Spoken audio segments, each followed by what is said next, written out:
This man said America's incursion into Iraq proved to him America's real aim was to destroy Iraq. And he said it made his countrymen support Saddam Hussein more than ever. Many Iraqis have said to us that evidence America wants to dominate here includes the bombing of oil refineries and of Iraq's major power plants, which mean Baghdad will be without electricity for a long time to come and without running water. With sanitation pumps not working, sewage is backing up into the streets. It will be a struggle just to bring back these basics as soon as the Iraqis get a chance to. Iraqi people or Arabic people, they don't like USA more. Why? Because they killed Iraqi people. They killed children, they killed women, they killed old people for petrol. For petrol, for oil, Iraqis keep telling us America has crippled their nation. And they believe is still doing so even after gaining control of Kuwait. Bill Blakemore, ABC News in Baghdad. On this question of Iraq paying war reparations and where Iraq would find the money to pay for them anyway, the head of Kuwait's central bank has a suggestion. He says Kuwait may demand payments in the form of Iraqi oil. And if Iraq is forced to pay reparations to Kuwait, Iran says it wants to be paid as well. The Tehran Times, the English newspaper, says the Security Council must force Iraq to comply with an earlier resolution which calls for payment of reparations and damages caused by the 8 years of the war Iraq fought with Iran. We'll be back in just a moment. Intend to ever make a public assessment of how many Iraqi soldiers have been killed or wounded in this war, but the number is known to be very, very high. Some of the Iraqi wounded have been fortunate enough to get American care. Here's ABC's John Lawrence. Thousands of Iraqi wounded prisoners of war are being given emergency medical treatment that had been intended for Americans. The quality of care is the same. I guess you really don't look at them as enemy other than they're human beings too. They were sent over there to do a job just like we were sent here to do a job. Whoever wins, I guess we're going to win, but we still have to take care of them. After being given treatment at a field hospital behind the front lines, the Iraqis are loaded aboard medical evacuation flights to take them farther to the rear. The system was set up to save lives, and it is working. Are you glad these are not Americans? That's the one part that I am glad, that the American casualty rate's low. We're seeing more enemy prisoners of war that have been injured, and we're moving them, so that's comforting in that sense. In flight aboard an American C-130 medevac, the Iraqi soldiers are suffering from a wide range of war wounds, from bullets, shrapnel fragments, bomb blast, burns, and combat shock. Start another row! Let's go here! Most of the prisoners were wounded on the first day of the ground war. For them, the war is over. The more we pull them out, the sooner the war will be over. But generally, we just do patient care. We try not to think of them as an enemy, because we have an oath within ourselves to take care of the patients. Many of these wounded Iraqi soldiers who were left to die on the battlefield by their own retreating army now owe their lives to the emergency medical treatment of the United States military. John Lawrence, ABC News, Saudi Arabia. Some of the doctors involved in Desert Storm are reservists. In fact, more than 3,000 doctors have been called to duty with American forces all over the world as part of the call-up for the Gulf. Like other reservists, the doctors are finding that they and their families are being asked to pay a high price at home. Here's ABC's Ken Kashiwahara. They are treating casualties in the Persian Gulf, staffing the military hospitals in Europe, serving at medical facilities at home. Thousands of reserve doctors called to active duty, leaving behind lucrative practices and the expenses of keeping their practices open until they return. Mortgages, staff salaries, insurance payments. Juan Tur, now a Navy physician, makes $60,000 a year in the military. He used to make $200,000 as a burn and trauma specialist. Professionally, it's my duty to do the best I can for this country. Fine. Economically, it'll kill me. In Frankfurt, Germany, some reservists say they signed up because of the extra income, others because they wanted to serve their country. Few expected they would have to dip into their savings or face closing their practices if they are gone too long. We're really living a dual life. We're trying to maintain a semblance of our practices back home with all the financial responsibilities that come from that, as well as practice here. When her husband was sent to Saudi Arabia, Laurie Lorenzetti found herself with half the income she was used to, 6 children to support, and a medical practice to run. I didn't know anything about it. And all of a sudden, you know, they called him one night, he was gone the next day, and it was all in my hands. To keep her husband's office open, she has had to lay off some of his staff. In times of war, civilian doctors are crucial to the military. 60% of the Army's physicians are reservists, but because of their financial losses, many say they may have to resign after the war is over. I would say that approximately 80% of the physicians have thought about dropping out of the reserves after they're back. And certainly that's crossed my mind and my wife's mind and my family's mind, too. I think that we have a serious potential problem if we do not address the needs of those mobilized healthcare providers upon demobilization. The Army wants Congress to come up with a better pay and benefits package for reserve doctors. Otherwise, the concept of relying on weekend medical warriors in future wars could become a casualty of this one. Ken Kashiwahara, ABC News. We'll be back in just a moment. The Ethics Committee has effectively closed its books on the case of the Keating Five, the 5 senators accused of using their influence to help a powerful savings and loan operator. As we reported last night, the committee has decided that only one of the 5 should be brought up before the full Senate. Here's ABC's Cokie Roberts. A war has been declared, waged, and almost won in the time it's taken the Ethics Committee to decide that 4 of the Keating 5 deserve nothing more than a mild rebuke. The committee investigated whether the senators acted improperly in their attempts to help indicted savings and loan operator Charles Keating, who contributed more than $1 million to their combined campaigns. The verdict?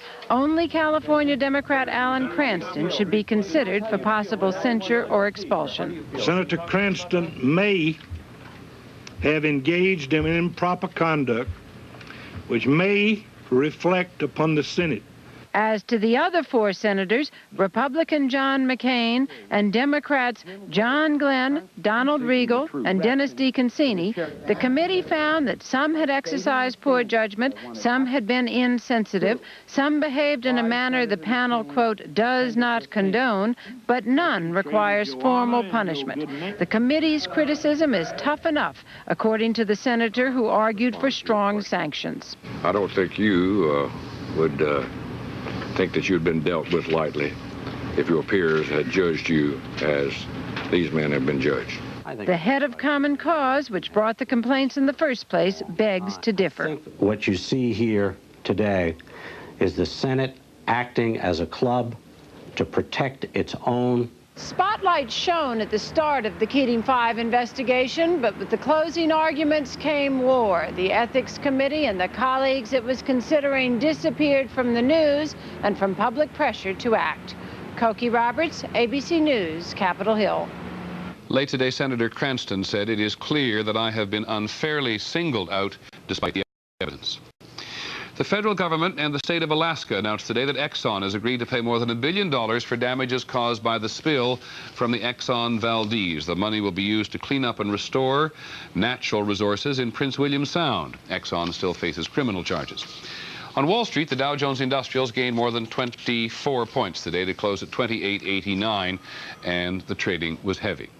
We'll have a final report. ABC Sam Donaldson has made the trip now from Saudi Arabia into Kuwait City.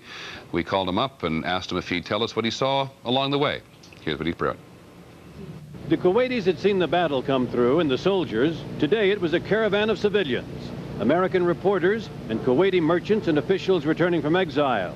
A cavalcade of cars and buses that somehow said the civilized world was coming back in. And what the newcomers saw was wholesale devastation along the highway, and in the distance, one of the many huge oil refinery fires burning fiercely, blotting out the sun with its dense, dark smoke. But it wasn't only oil facilities that had been torched.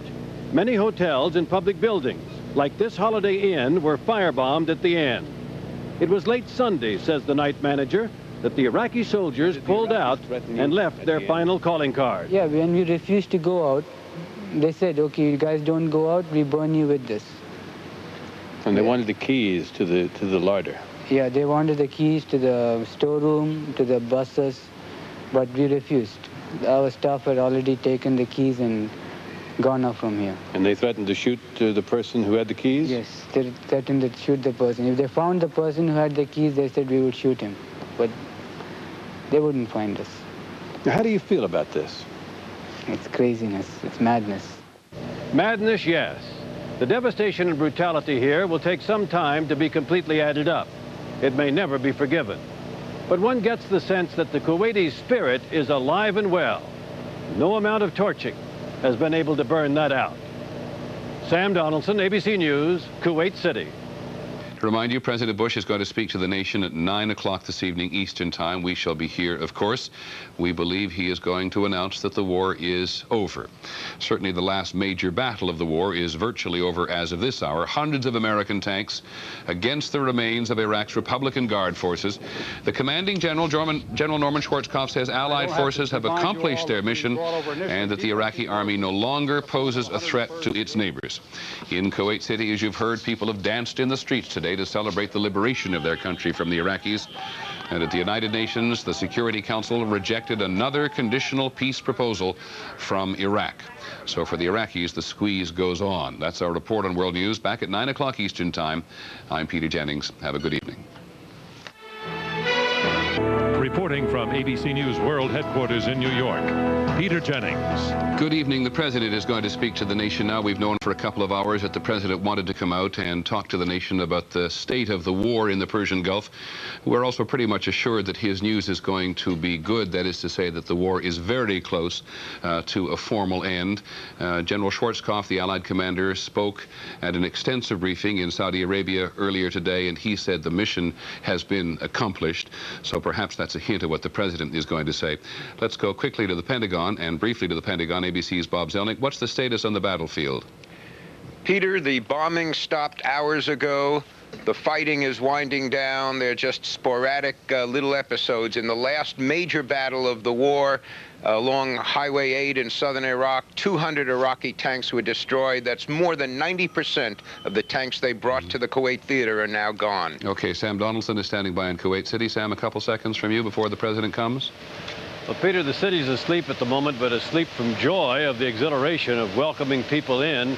It's free now. It's not asleep because of the fear of the Iraqi occupation, which has ended. Okay, Sam, we'll come back to you after the President's speech. Thanks very much. At the White House, our White House correspondent, Britt Hume. Britt, what's he going to say, do you think?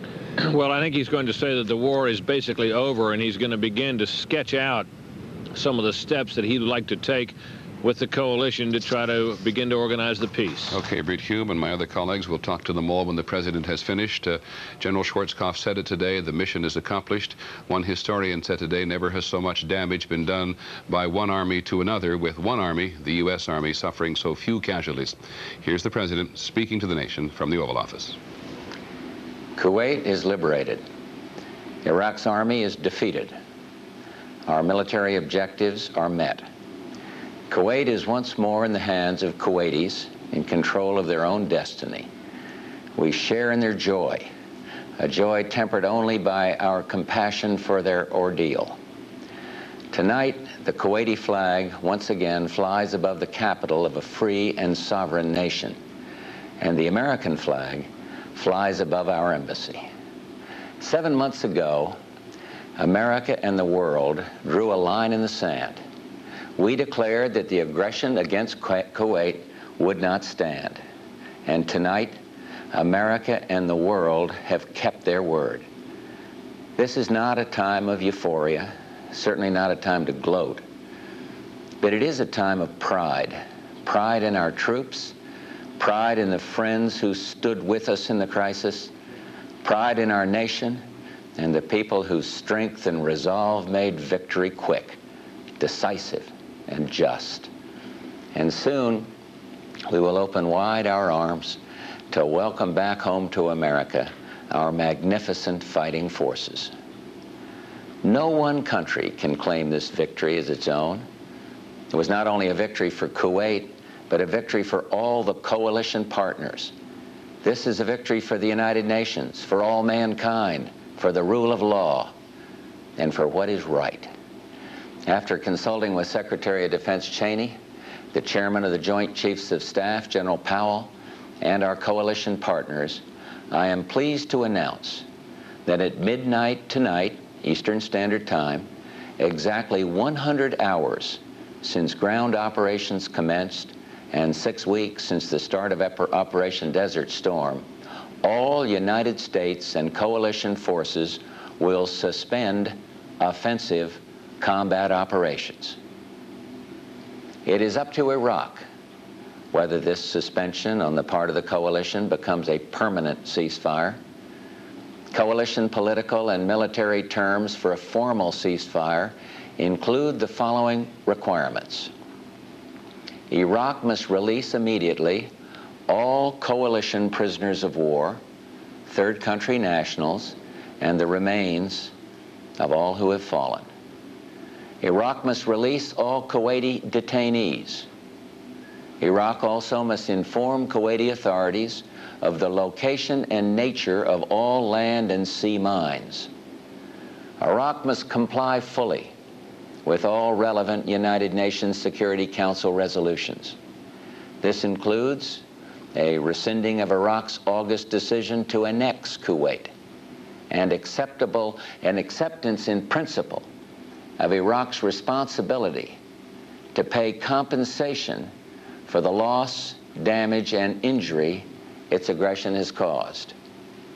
The coalition calls upon the Iraqi government to designate military commanders to meet within 48 hours with their coalition counterparts at a place in the theater of operations to be specified to arrange for military aspects of the ceasefire. Further, I have asked Secretary of State Baker to request that the United Nations Security Council meet to formulate the necessary arrangements for this war to be ended.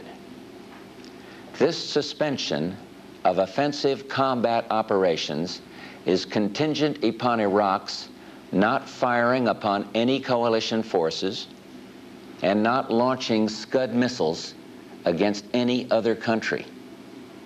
If Iraq violates these terms, coalition forces will be free to resume military operations. At every opportunity, I have said to the people of Iraq that our quarrel was not with them, but instead with their leadership, and above all with Saddam Hussein. This remains the case. You, the people of Iraq, are not our enemy. We do not seek your destruction. We have treated your POWs with kindness. Coalition forces fought this war only as a last resort and look forward to the day when Iraq is led by people prepared to live in peace with their neighbors. We must now begin to look beyond victory in war. We must meet the challenge of securing the peace. In the future, as before, we will consult with our coalition partners. We've already done a good deal of thinking and planning for the post-war period, and Secretary Baker has already begun to consult with our coalition partners on the region's challenges.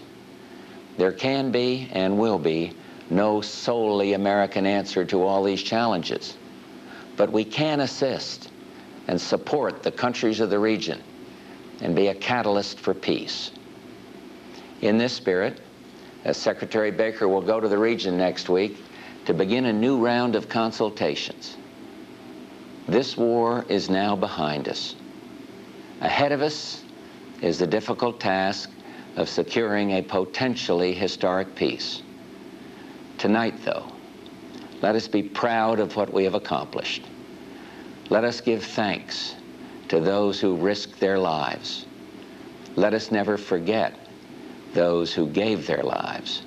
May God bless our valiant military forces and their families, and let us all remember them in our prayers.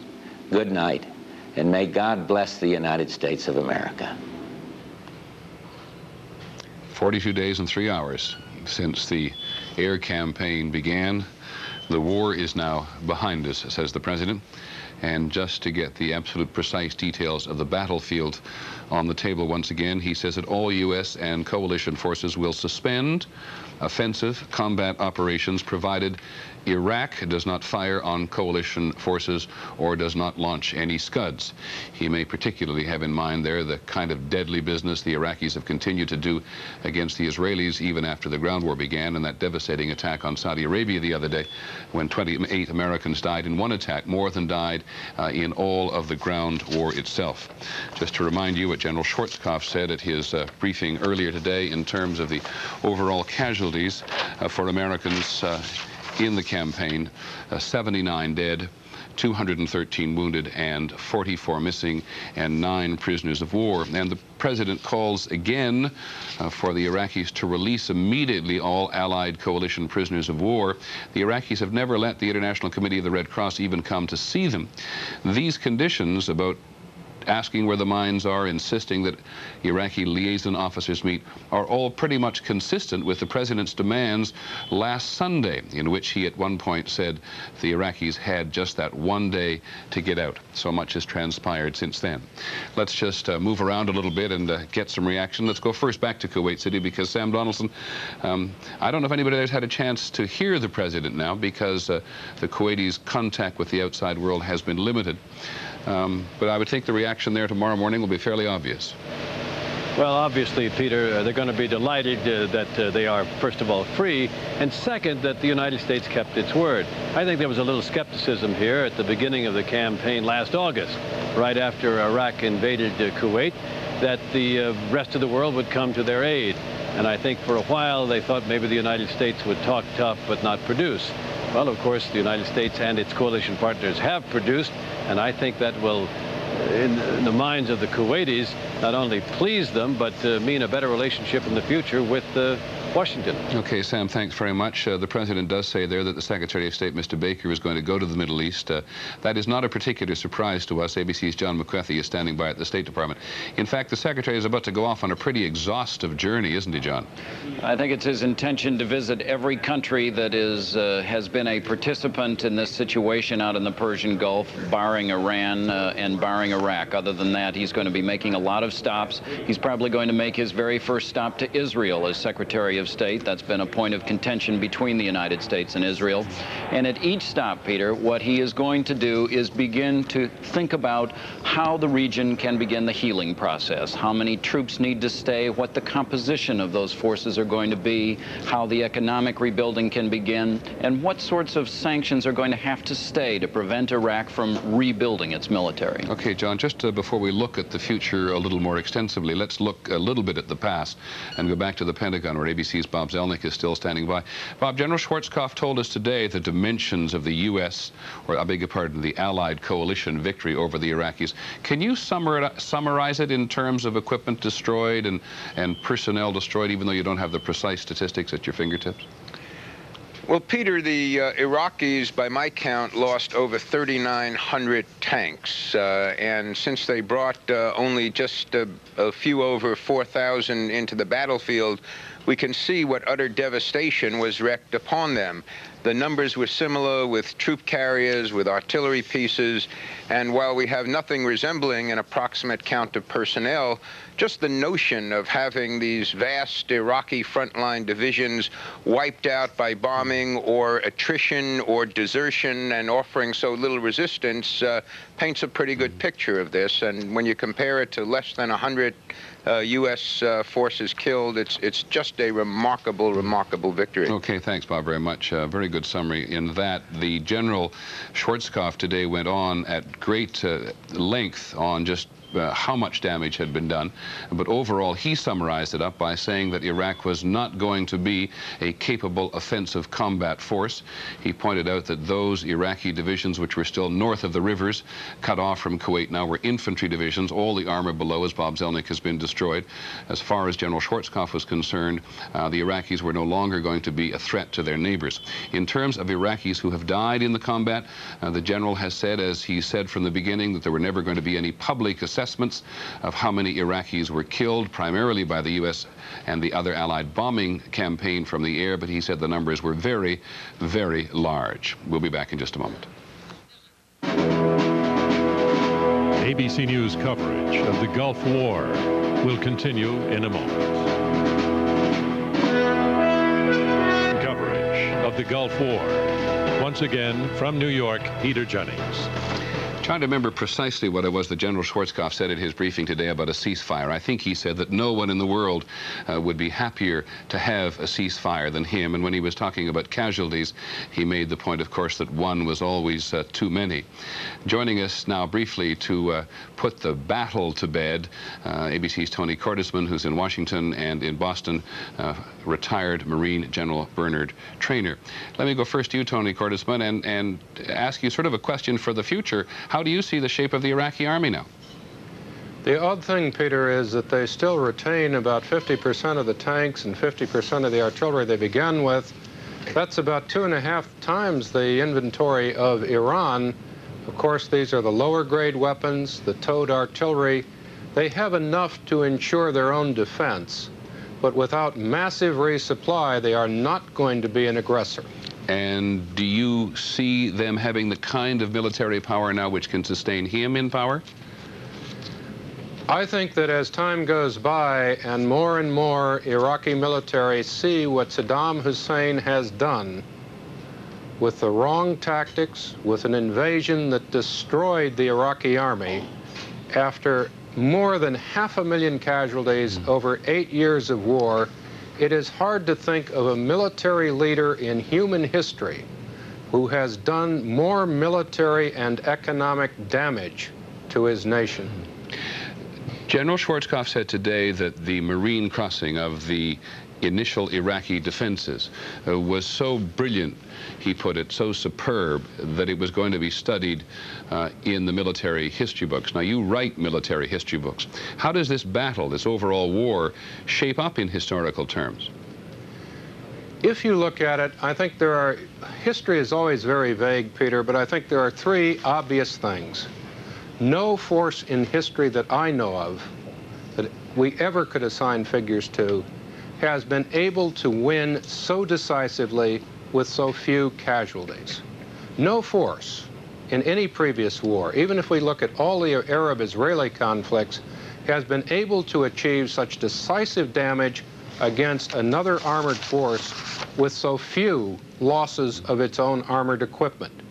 No force since the invention of the aircraft has either achieved so few losses per sortie or achieved even 1/10 of the damage per attack sortie against an enemy. And I think that militarily people will look at this, and for decades they are going to have to try to decide how much of this was the success of the Allied air-land battle and how much of it was the stupidity of the Iraqi Revolutionary Command Council. Let me turn to General Traynor in Boston now then, because General Traynor, I'm struck by what General Boomer, the commander of the Marines, said today, and what other commanders have said about the troops that have given themselves up. They just didn't have their hearts in it. How much of a factor was that in the victory and the defeat? Oh, I think that is definitely the case, Peter. It was obvious from the film that we saw that they did not have their heart in it. But I would like to make 2 points at this historic moment, and it is an historic moment. One is some years ago, the chief of the Soviet General Staff, General Schwarzkopf, warned his compatriots that there had been a revolution in warfare. And he was referring to high technology weapons. And he told them, in a sense, that the United States had the lead and the Soviets were incapable of catching up with them unless they totally revised their system. For his pains, he was fired. But I think we have seen that that revolution in warfare was applied in this campaign. The high technology weapons literally destroyed the capability of the Iraqis to resist. And the second point I would like to make is that the competence of the Allied forces is absolutely staggering, and I think General Schwarzkopf alluded to that today when he talked about the magnificent ability of the Marines whom he singled out to break through the barriers. But of all the forces, they did a magnificent job in fighting a war at low cost to themselves and with decisive results against the enemy. And this indeed has been a classic operation. General Traynor, thank you very much. Tony Cordesman, I have one more question for you in terms of history because of your knowledge of the reason. A senior Pakistani general said to me at the beginning of the war, when this war is over, you Americans are going to be so embarrassed at how you overestimated the Iraqi army. What stock do you put in a remark like that now? None whatsoever, Peter, because quite frankly, what has happened here is not Iraqi weakness. Both General Traynor and I have watched the Iraqis fight. We know their courage. We know their individual commanders are very well organized. Many of them are very well competent. But what we saw is an army whose political leadership insisted in refighting the Iran-Iraq war, confronted with a general, a command that adopted fundamentally new tactics, wrote a new book. And one thing, Peter, that is really striking is I was reading through a press release issued even before the air war began. And in it, they gave every single point that General Schwarzkopf actually implemented in war. Tony, thank you very much to you and to General Traynor. I don't mean to give you the day off tomorrow, but it seems to me an appropriate time to thank you both, if we can have a look at both of them again, perhaps, Roger. Thank you both for guiding us so efficiently and simply and with great wisdom through the mechanics of this battle. We're very grateful to both of you. Thank you. Can't have the day off tomorrow. Let's turn a little bit to the future now, and of course the future of Saddam Hussein, among others. Pierre Salinger, our chief foreign correspondent, is standing by. Pierre, you've been talking to the Iraqi exile community, among other communities. What do they think his future is in the short run? Well, Peter, they see Saddam Hussein and the party that he has dominated for the last 20 years, the Ba'ath Party, in a very fragile situation, but they don't see any sure sign that he will go out of office immediately. You have to understand that when Saddam Hussein came to power in the early 1970s, he came after there had been, since the end of World War II, 17 coups d'etats in that country and 6 successful. He has managed to survive all that period through his dictatorship, through brutalizing the people of Iraq. But according to these experts, the pain that has been suffered by the Iraqi people during this particular war may have brought together support for Saddam Hussein and make it difficult for him to be thrown out of power. I agree with Tony Cordesman that the military may be the biggest problem that he will face, because they're very, very frustrated, but he may survive. Okay, Pierre Salinger in London, thanks very much. Want to go to UN headquarters in New York here now, where ABC's David Ensor is standing by. David, it's been almost frantic there today, watching the Iraqi ambassador trying to get instructions from Baghdad to accept all the UN resolutions. Are they going to come?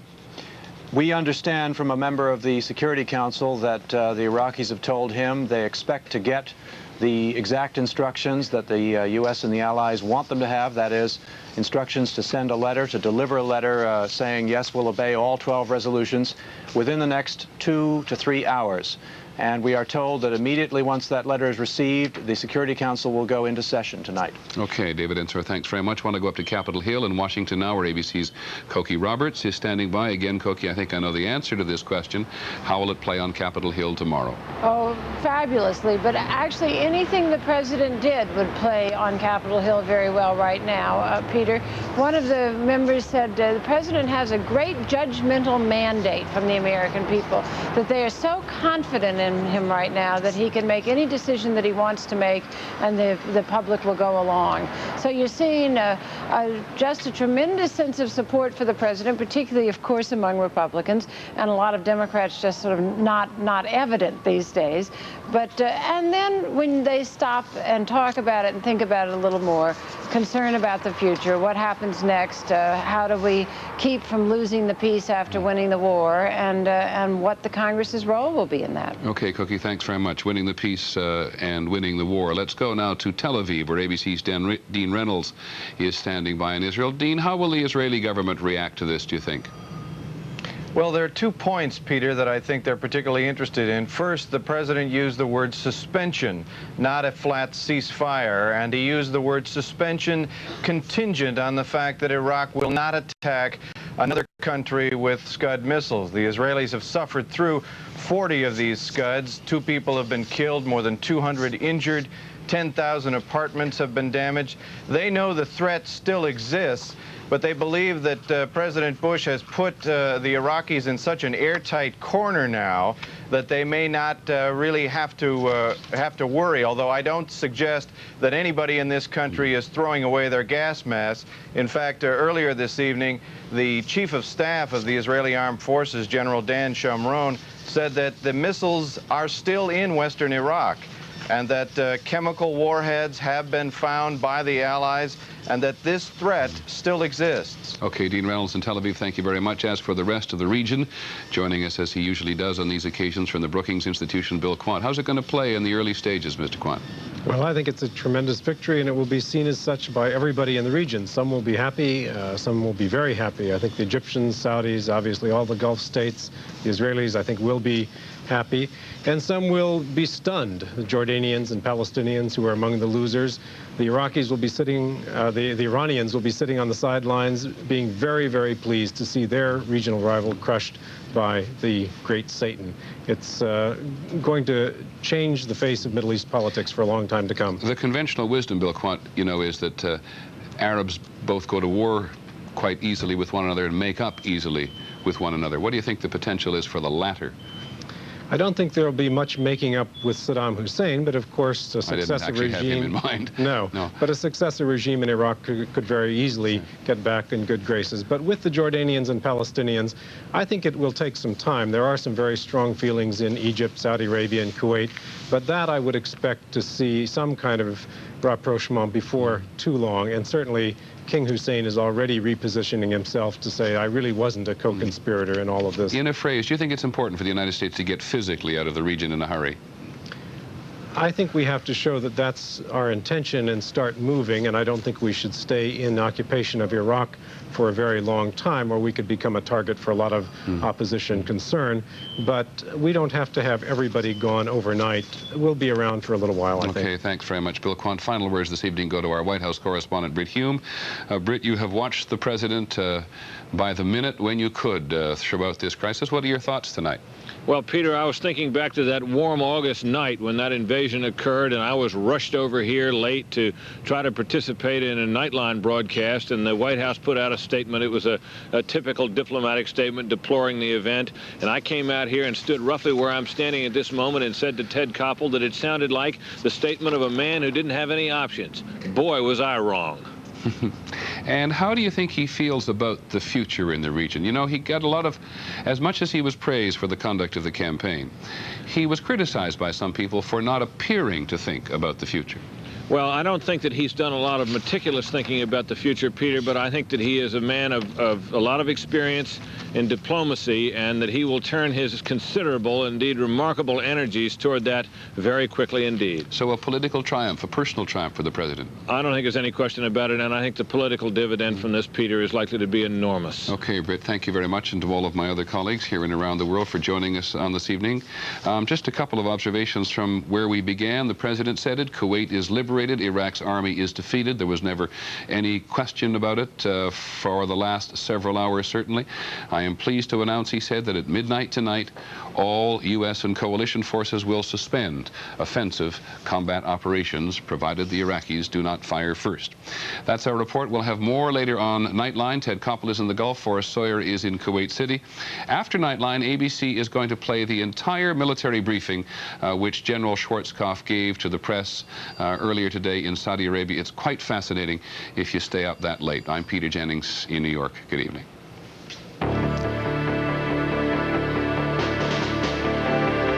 The word came from the Oval Office in the White House and reverberated throughout the war zone. This war is now behind us. Ahead of us is the difficult task of securing a potentially historic peace. The president's speech and reaction from Washington, the United Nations, Kuwait, and here in Saudi Arabia are our main focus tonight.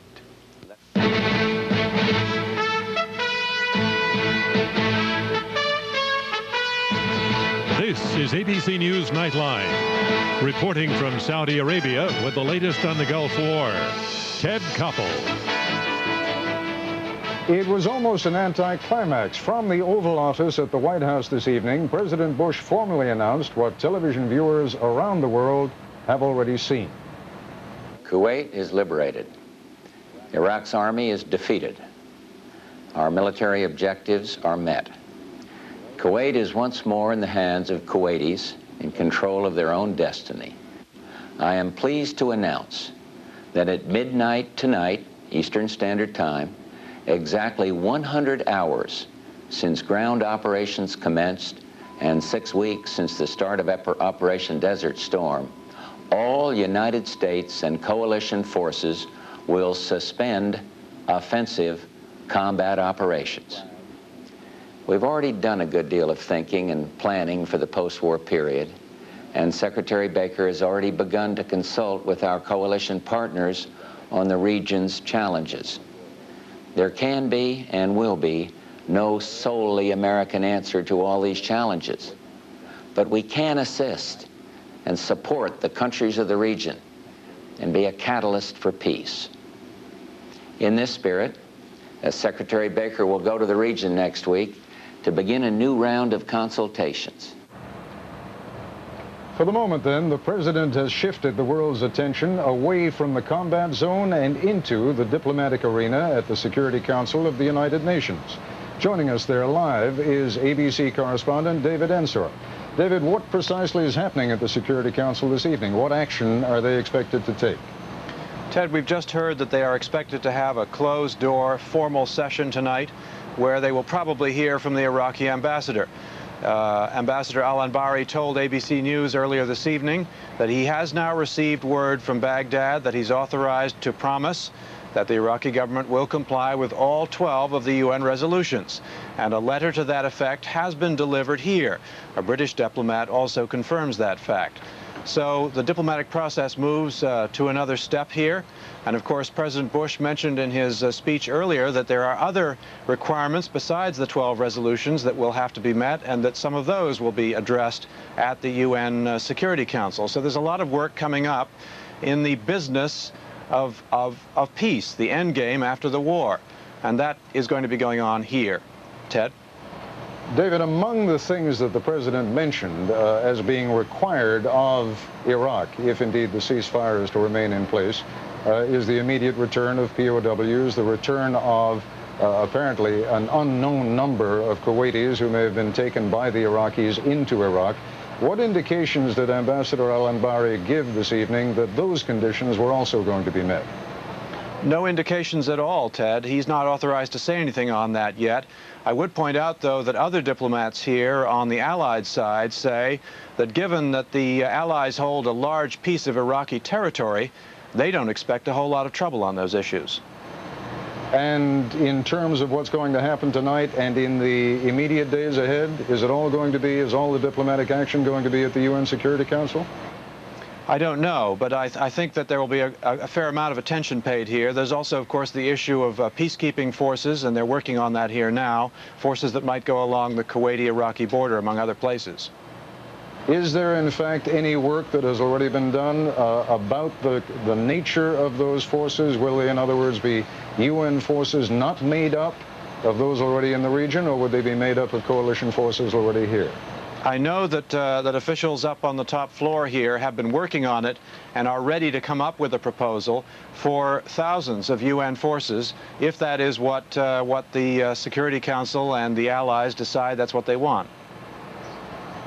All right, David Ensor at the UN, thank you very much. As the President prepared to speak earlier this evening, we went to a nearby airbase here in eastern Saudi Arabia to talk with a number of troopers and airmen who had the opportunity to watch the President's remarks live on television. It's not that there was any less interest in what the President would have to say among U.S. forces in eastern Saudi Arabia, but 9 p.m. Washington time was, after all, 5 o'clock in the morning here. Lying next to one of the cots, a hometown newspaper, only 4 days old, but already ages out of date.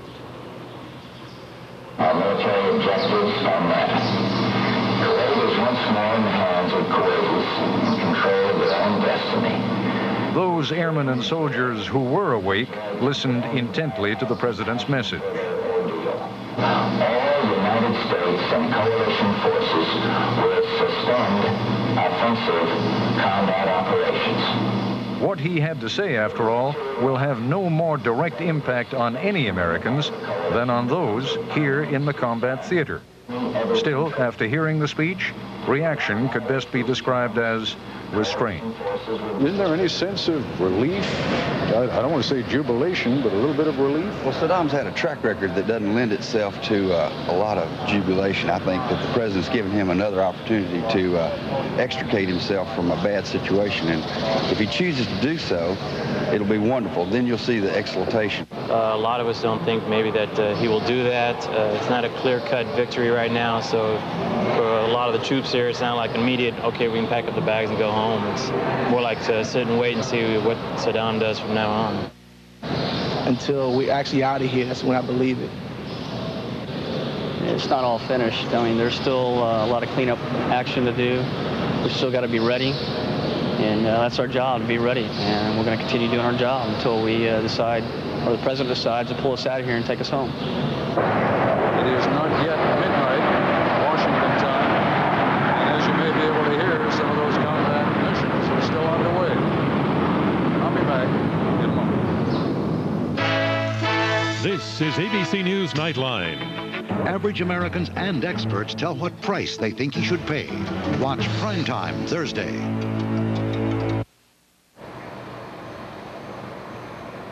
And we are back live once again, reporting from eastern Saudi Arabia. A little bit later in this program, we'll be going live to my colleague, Farah Sawyer, in Kuwait City. And we hope also to be able to go to Bill Blakemore in Baghdad. In just a few minutes, I'll be talking with the Speaker of the House, Thomas Foley, and with Senator Alan Simpson, the Minority Senate Whip. But joining me now live here in Saudi Arabia is Marine Corps Major Pilot John Rader. That was sort of an awkward way of putting it. You fly F-18s? Yes, sir. When was the last time you flew? Yesterday. And what kinds of targets did you hit? Is it all right to talk about that kind of thing now? We were in the northern end of Kuwait monitoring the retrograde or the retreat, and any combat targets, tanks, artillery, anything that could still affect the ground troops, we went after. I mean, effectively, for the last few days, possibly even for the last couple of weeks, is there even any anti-aircraft fire? Is anyone going after you guys? We were still taking some. It's abated, obviously, since when we first started, but there was some resistance. Did you see any movement among Iraqi troops, or were you essentially hitting stationary targets? We were going after the ones that were moving. At this point, we were beginning to think that the ones that were stationary might well be abandoned. And in a sense, we were tasked with trying to find movement to see if there was going to be any counterattack or anything like that. Has there been any counterattack in the last couple of days? Not that I know of. And when they're moving, or any of them moving north into, you still hear some of these missions, that sounds more like a cargo plane than a fighter plane. It's a little bigger. Yeah. Has there been any evidence of the troops retreating into Iraq? And as far as your orders were concerned, were you able to go after those guys too? Well, the area where we were working, they were moving north, but that was towards the Army. So in a sense, all the directions they were headed were towards friendlies. So again, anyone that was moving, we went after. All right, Major Rader, what I'd like to do is to draw your attention to the screen now. We're going to take a look at some video that was shot from a helicopter, aerial video of the Kuwaiti Theater of Operations. And I guess what we're looking at there is some burning oil wells. Did you see many of those as you flew over the area? Oh, absolutely. That was one of our biggest problems, was being able to see enemy targets around the smoke. Can you just describe for me? You probably see it from much higher up. What does that look like to you? It looks like a self-propelled gun. That would be something that we would go after typically. It's hard to see in these pictures.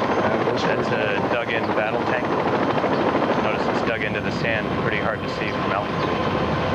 Did you ever see, I mean, did you see the troops themselves? Did you see any people on the march trying to make their way out? Or are you seeing, for the most part, just the artillery and APCs and tanks? The speeds at which we fly, we were seeing only the vehicles moving themselves.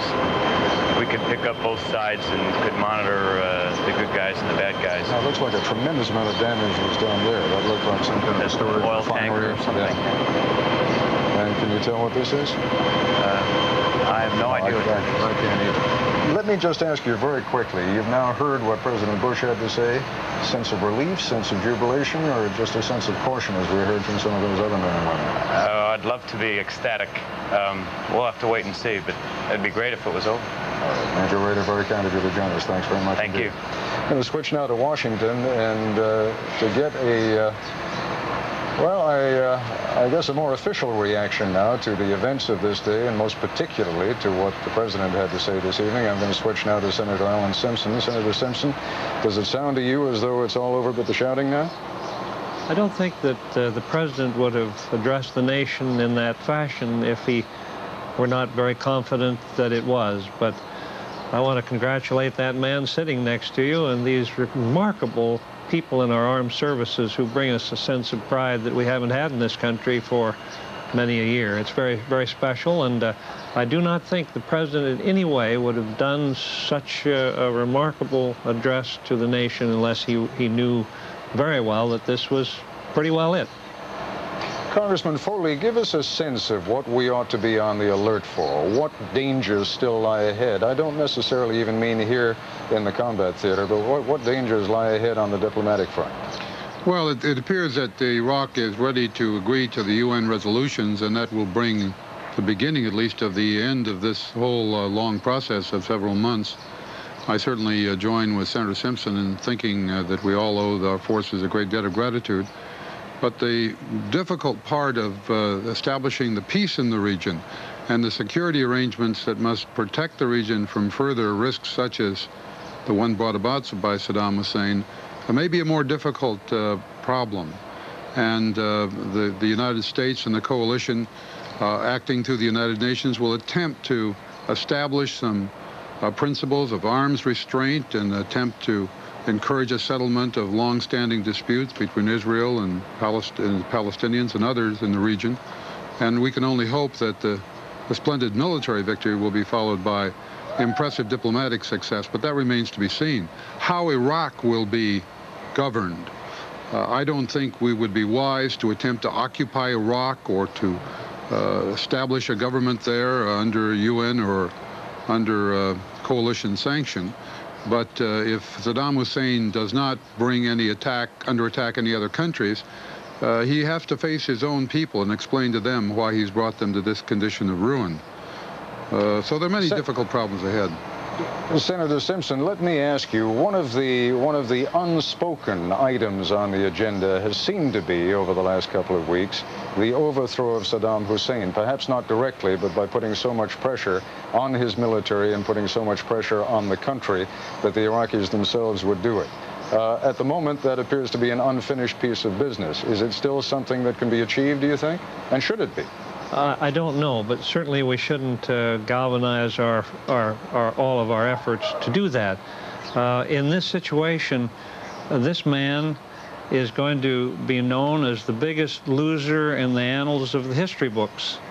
And if he can survive after that, a total failure, a total series of miscalculations from the very beginning, I think all the world will be dumbfounded. He won't last long, and our job is, I agree with the speaker, Tom is correct, we're not to be there as the policemen of the world, but we've certainly shown the world that if another nation just slips across its borders and slaps a neighbor down, that's not the way we're going to do business in the world. It's a good tone to set, and leave that country, leave its boundaries.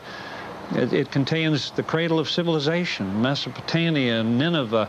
Let's, you know, instead of the Iraqi propaganda ministry, let's have the Iraqi tourist industry start to put them back together, and people will feel free to go there and visit this cradle of three religions. Speaker Foley, a final question for you. Before the air war began, there were a great many people who said, let the sanctions work. In retrospect now, and it has been, of course, an enormously successful military operation, do you still think those people were right? Do you think it could have been achieved without all the bloodshed? And there has been mercifully little on the Allied side, but a great deal on the Iraqi side. Well, history doesn't disclose its alternatives. I think the vote that was taken in the Congress was one that should have been taken, gave constitutional meaning and support for the president's actions. If it had gone the other way and we had sanctions for a period of a year or so, Saddam would have been weakened. It might still have been necessary to engage in the military effort. But the important thing is that after the Congress acted, a majority voting to give support for the president to conduct military operations, the ranks of the Congress were closed. In addition to having the support of constitutional authority, the president had a united country and a united Congress. And I think that was one of the things that brought about a successful prosecution of this war. The question now remains, can we provide that same unity and focus and determination and common effort in addressing the problems of peace? I hope we can. Speaker Foley, thank you very much. Senator Simpson, thank you. A little bit later, the location may change, but sometimes the message does not. I'd like to warn our affiliates down the line that since we have just made contact with our correspondent in Baghdad, and we'll be going a little bit later in this program to our correspondent Forrest Sawyer in Kuwait City, joining him live there, we're going to be running over a little bit tonight. First of all, though, however, to Baghdad. And Bill Blakemore, I wonder whether the message that President Bush delivered to the nation just about 3 hours ago now, has that message reached Baghdad, and what is the reaction there? It certainly has reached Baghdad. We were awakened at first light this morning by small arms fire around the city, machine guns being fired in the air. But they haven't heard it yet from any Iraqi officials or from Baghdad radio. So it would seem obvious that they were listening to VOA, the Voice of America, or the British Broadcasting System. The word is clearly around the city. Everybody's heard it, but they haven't heard it yet from Iraqi leaders. I mean, beyond the fact, and it's a major beyond the fact that I'm mentioning here, beyond the fact that, of course, thousands of Iraqi men have been dying, this has been a huge defeat for the Iraqis. So when you say there is celebration, are they simply celebrating that the dying is going to end and that the bombing is going to end, or are they still under some kind of an illusion, do you think, that some kind of a victory has been won by Iraq? No, I don't think there's any illusion. The news has been fairly clear in the last few days about what the military situation is. People here are desperately happy, I think, that the war is over and that the bombing is stopping. We had ferocious bombing here last night. There is another sense, though, Ted, in which people have been saying to us here in Iraq for a long time that, in a sense, there was a victory for them from the beginning just because they held out against 28 nations. But that is for the rhetoric and the discussion to sort out in the next few days as they realize what happened here. I would suspect that a lot of that high emotion, which this traditional expression of firing into the air brings forth, was just relief that it's over.